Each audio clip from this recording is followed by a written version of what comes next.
Good evening, everybody. I'm so glad, to be back on this YouTube. I know it's been a minute since I have made a video, and that's because so much things has been happening, and also I've been working on my book that I had published about 6 weeks ago on Amazon. Guys, it would do me a huge favor if you would go on Amazon, purchase my ebook, and I also have it in paperback. The name of my book is God's Provision for Your Life, Journey from Wilderness to Purpose by Cherie Gross. That's my name, Cherie Gross. So guys, if you can just do me a favor, go over to Amazon, get my book. I'm going to put the link in the description after this video. But anyway, guys, I want to talk about why walking away from a toxic family is the bravest thing that you can do, that you can ever do. Because first of all, welcome back again, to you guys who's new to my channel. You all know that I talk about narcissism, the Jezebel spirit, toxic, family, my toxic family. Those that are new to my channel, welcome you guys, and I thank you for your comments and your support. So I'm going to jump right in it. When you leave, a toxic family, many times you have those enablers, those people, that have endured the abuse and the emotional abuse or whatever type of abuse that you haven't endured. It's easy for people to say, oh, blood is thicker than water, or, family is all you got, or they'll just come up with all these lame excuses. And so don't ever let people shame you or make you feel some type of way because you chose, to walk away from something that's not working for you. When you have people that's very stubborn, very narcissistic, and Jezebelic, these people are committed to making you a villain in their book. At a certain time in your life, enough is enough.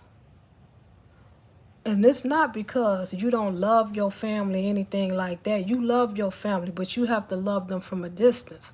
And the thing is, God didn't put nobody on this earth to tolerate disrespect, people gossiping about you, people, treating you like you a piece of trash, like you garbage.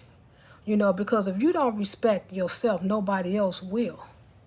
And so people, in your family, they think just because they your kids, they your siblings, they your mother and father, that gives them a license, permission, to continue to abuse you, whether it's emotional, physical, whatever type of abuse, mental, psychological, whatever type of abuse it is.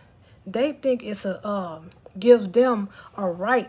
And so a lot of times they abuse, that they abuse it because y'all family, you're their mother, so they feel that you have nowhere to go. You have to stay there, and put up with them, because see, they know on the outside, if they do that to their friends, co-workers, on the job, or anybody that's outside of the family, we already know what's going to happen there. They know if they pull that mess, talking to you crazy, talking about you, they know other people is not going to tolerate them. So if you're not going to tolerate your boss, yelling, screaming at you, gossiping about you, and, treating you like trash, why would you allow your own family, your kids, or whoever in the mix that's mistreating you, why would you allow them to do the same thing? If you quick to check your boss, your co-workers, on people on the outside, you have to keep that same energy and check the people in your family, because, first of all, Family shouldn't be disrespecting you. If anything, family should be the one that you can go to, from the outside world, because we already know the outside world, people, your co-workers, whoever that's on the outside of your family, we already know that this is an evil, cruel world that we in. Your family's supposed to be your safe place. If you're going through something, or you're supposed to be able to go to your mother, your father, to be able to talk about things. But also, you have to understand, and stuff, as human beings, we have limits too. And so a lot of time, your family, they will take your love and your kindness, for granted. They will take that you always there for them to listen, and things like that. They know that they can mistreat you and that you're going to always still be there, and thing. They know they can gossip about you and talk about you and stuff. And all you're going to do is just, hey, that's just how my sibling is. That's just how my kids is or whatever. You're just going to, turn a deaf ear to it, And so this is why it's very dangerous, and stuff when dealing with people like this. Because, see, I witnessed this thing firsthand. My mother was married to my father for decades. For a very long time, they was together. And my father was very narcissistic. He was very emotional abusive. Now, I don't know if he ever put his hands on her. I never seen it when I was a kid that he put hands on her. But he had so much control over my mother that she was terrified of him. She was scared of him. And so, as a kid growing up, I said, I don't never won't have a household like this or be around people that's constantly arguing. Because, see, that's all my father did was argue. And this is what I witnessed growing up as a child, and stuff. And my siblings, they took on that same pattern, gossiping, talking about one another, pulling each other down. Don't want to see the other one. Don't want to see the other one outdo do the next one. Always in competition. This is what I've seen all my life. And even my kids, they adopted those same toxic traits. Because, see, it's a generational curse. When you see certain patterns in your family, that's a curse. Because, see, my mother was a saved and sanctified woman, and my father, he didn't like that. Because, see, you got to be careful. When you have anointing, a calling on your life, that devil, he will use the closest one to you to try to bring you down. And first of all, that devil, he wants to kill you. And see, the devil, he's very strategic. He's very intentional. See, the thing is, all the time, he don't try to take you out physically, but he'll try to take you out emotionally. What he would do is he will have your nervous system overload all the time. Your nervous system, is you constantly nervous all the time. You can't think. You can't rest because you constantly walking on eggshell. And things like that. And see, that is not good. This is how you bring on heart attacks, strokes, brain tumors and stuff like that. When your body is constantly in fight and flight mode and things like that, this is when sickness and stuff comes in. See, when you tolerate a toxic person, a person with the Jezebel spirit, that spirit that's in them will drain your energy. And what's going to happen if you keep tolerating those evil spirits that's in your family, pretty soon they're going to have you in the early grave. And I witnessed this firsthand with my mother. My mother was very patient. Very, I'm trying to think of the word in the Bible. She was very resilient, I would say, very patient with my father, and she took a lot of abuse, emotional abuse from my father, and she was just hoping that he had changed, but he never did change. But one thing he did, he changed her and put her in an early grave. So that's the thing. You have to use your discernment. You have to be discerning enough, to know that sometimes your family will not change. And you have to be okay with that, because, see, they are counting on you to constantly defend yourself. Because, see, when you constantly going back and forth with these people, because a lot of times these people already know. what they doing to you. They already know, that they see a lot of time these people, they're very emotionally immature people, and they can't, tolerate,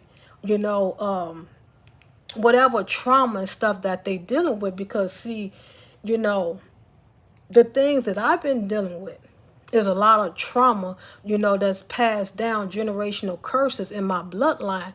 And, and it also passed on to my children either. Because, see, the devil, what he would do is sometimes he would introduce trauma into your children, you know, to get them. So, because when they grow up, see, the devil, he's very strategic and he intentional.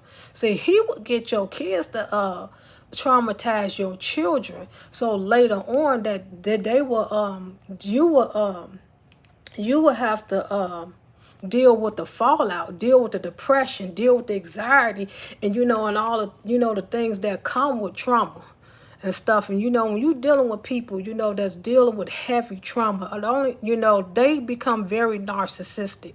And see, the thing is that the devil is constantly traumatizing them. And when they become traumatized and can't deal with it, they start projecting that stuff onto you. So now you not only fighting, generational curses, but you fighting their trauma and so on and so on. And so this is how the devil, does people. The devil already know that you have a heavy anointing, a calling on your life. So he will use the closest one to you to try to take you out through emotional abuse. All the time, it don't have to be physical, but the emotional abuse is something else. That emotional abuse, that gaslighting, that projection, that constantly back and forth arguing, that thing will drain you. And it will take you out of here, because see, you constantly don't know when the next fallout the next blow up gonna come. You don't know what type of mood they're gonna be in and things like that. And you constantly living up under that type of stress. Eventually that thing is gonna take you out, like it took my mom. My mother, she died from a brain tumor because of all the stress. My mother, she died at an early age. My mother, I forgot how old she was, but she was in her 60s. I know that. And I feel, and a lot of her friends, like her best friends, are still here today in their 90s. And I feel like my mother would have been in her 90s, would have still been here today if it wasn't for my father. Because he stressed her out. And I seen this thing firsthand, and that's why I told myself when I became an adult, I would never, allow that cycle to repeat in my household. Because see, in my household, I always been by myself. This is why I don't hang around a lot of people. This is why I'm pretty much a loner. I don't allow people into my space. I'm very introverted, because people, I'm telling you, they would drain your energy. People, they would drive you crazy if you allow them to, and they would put you in the early grade. This is why I rock solo a lot of times by myself, because you can't trust nobody, not even your own children. Because see, it says in his word, a man's enemies of those their household. The devil, if he can't if he can't use your mother, your father, or your cousin, whatever, to get to you, he would get in your own kids. And all of a sudden, your kids see you as a villain, or they see you, all of a sudden, you this evil, person. They all this stuff these distorted lens, how the devil started distorting them with lies to see you as this evil person, which is totally, false. And things like that. And this is why you have to get away from these people. You have to, because your life depends on it. I'm telling you guys, if you don't get away, from toxic people, these people, they will put you in the early grave. And then turn around once you're gone, you know, whatever, yeah, they gonna cry and all this stuff, and all of a sudden you a good person, all this stuff, but they didn't say all this stuff while you was here. You was the most evil person. You was always a villain in their story, and sometimes you have to allow yourself to be a villain in somebody's story in order for you to have peace. Sometimes it's just not worth it, because everybody has a limit. And so I don't feel bad of anything for setting strong boundaries, because one thing about my peace, it is non-negotiable. And so, guys, that's all I have. I hope you like and subscribe and comment on this video, and I'll be back with the next.